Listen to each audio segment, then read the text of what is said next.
Xin chào các bạn, hôm nay mình sẽ hướng dẫn các bạn làm một video chỉnh hình phim, giả phim thôi chứ không phải là chúng ta sẽ áp dụng mấy cái app ở trên mạng nó đã làm sẵn đâu.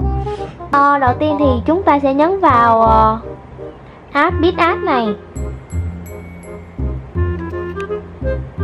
Rồi sau đó chúng ta sẽ nhấn vào dấu cộng để lựa những tấm hình mình thích. Mình sẽ lựa tấm hình này. Sau đó mình sẽ nhấn vào công cụ, chọn đường cong. Chúng ta sẽ nhấn vào đây để nó ra ba cái màu này nha. Chúng ta sẽ chọn màu xanh dương này, kéo cái hàng bên này xuống ở giữa cái 4 cái ô này nè các bạn. Ở đây nó có 4 ô, mình sẽ kéo nó vào giữa.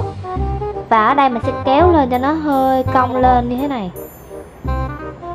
Đó, chúng ta sẽ có một cái đường cong như thế này.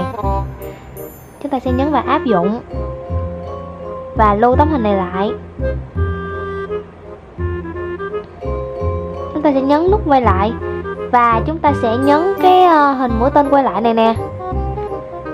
Nhấn vào thì nó sẽ quay lại tấm hình của mình lúc đầu. Và chúng ta lại chọn công cụ và chọn đường cong. Sau đó chúng ta chọn ô màu đỏ.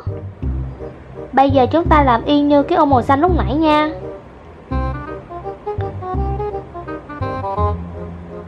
Đây. Bây giờ chúng ta sẽ kéo qua và chọn thêm ảnh. Và chọn tấm hình màu vàng lúc nãy chúng ta đã chỉnh.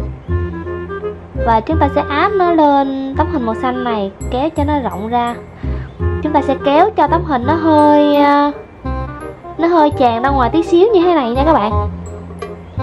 Sau đó chúng ta sẽ nhấn vào tấm hình và chọn độ mờ đục. Chúng ta sẽ giảm nó xuống khoảng 70.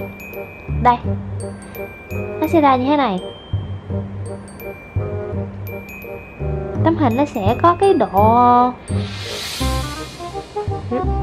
lóa lóa, nó mờ mờ đó các bạn. Rồi chúng ta sẽ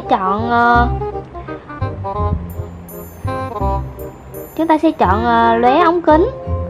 Mình sẽ làm một cái giống như là một ánh sáng nó lọt vào, giống như kiểu chụp hình xưa đó các bạn. Mình sẽ chọn cái ánh sáng này, kéo cho nó bự ra và bỏ nó vào một cái góc mà chúng ta muốn có ánh sáng lọt vào á các bạn.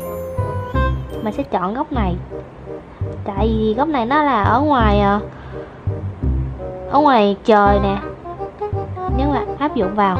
Đây, nó sẽ có một cái ánh sáng nó lọt vào bên góc này.